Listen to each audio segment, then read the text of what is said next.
ಗಣಪತಿ ದೇವಸ್ಥಾನಕ್ಕೆ ನಾವು ಒಂದು ಅರ್ಚನೆ ಮಾಡಿಸ್ತೀವೋ, ನಮ್ಮ ಶಾಸಕರಾದ HD ಕೋಟೆ ಶಾಸಕರಾದ ಅನಿಲ್ ಚಿಕ್ಕಮಾದು ರವರಿಗೆ ಸಚಿವ ಸ್ಥಾನ ಕೊಡಬೇಕು ಅಂತ ಕಾಂಗ್ರೆಸ್ ಹೈಕಮಾಂಡ್ಗೆ ಒತ್ತಾಯ ಮಾಡಿದ್ದೀವಿ. ಯಾಕೆಂದರೆ ಮೈಸೂರು ಪ್ರಾಂತ್ಯದಲ್ಲಿ 5-6 ಲಕ್ಷಕ್ಕೂ ಹೆಚ್ಚು ಜನ ಇದ್ದೀವಿ ನಾವು. ನಮಗೆ ಡಿ ಟಿ ಜಯಕುಮಾರ್ ಬಿಟ್ಟರೆ ಯಾರು ಕೂಡ ಸಚಿವರಾಗಿಲ್ಲ ನಮ್ಮ ಜನಾಂಗದಲ್ಲಿ.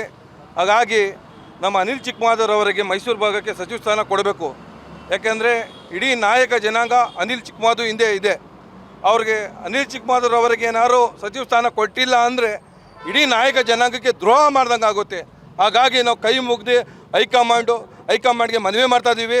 DK ಶಿವಕುಮಾರ್ ಸಾಹೇಬ್ರಿಗೂ ಹಾಗೂ ಸಿದ್ದರಾಮಯ್ಯ ಸಾಹೇಬ್ರಿಗೂ ಕೈ ಮುಗ್ದು ಮನವಿ ಮಾಡ್ತಾಯಿದ್ದೀವಿ. ದಯಮಾಡಿ ನಮ್ಮ ಜನಾಂಗಕ್ಕೆ ಗೌರವ ಕೊಡಿ, ಅವ್ರಿಗೆ ಸಚಿವ ಸ್ಥಾನ ಕೊಡಬೇಕು ಅಂತ ಒತ್ತಾಯ ಮಾಡ್ತಾಯಿದ್ದೀವಿ. ಇವತ್ತು 101 ತೆಂಗಿನಕಾಯಿ ಹೊಡೆಯುವ ಮುಖಾಂತರ ಅವ್ರಿಗೆ ಅನಿಲ್ ಚಿಕ್ಕಮಾದರವರಿಗೆ ಸಚಿವರಾಗಲಿ ಅಂತ ಹಾರೈಸಿದ್ದೀವಿ.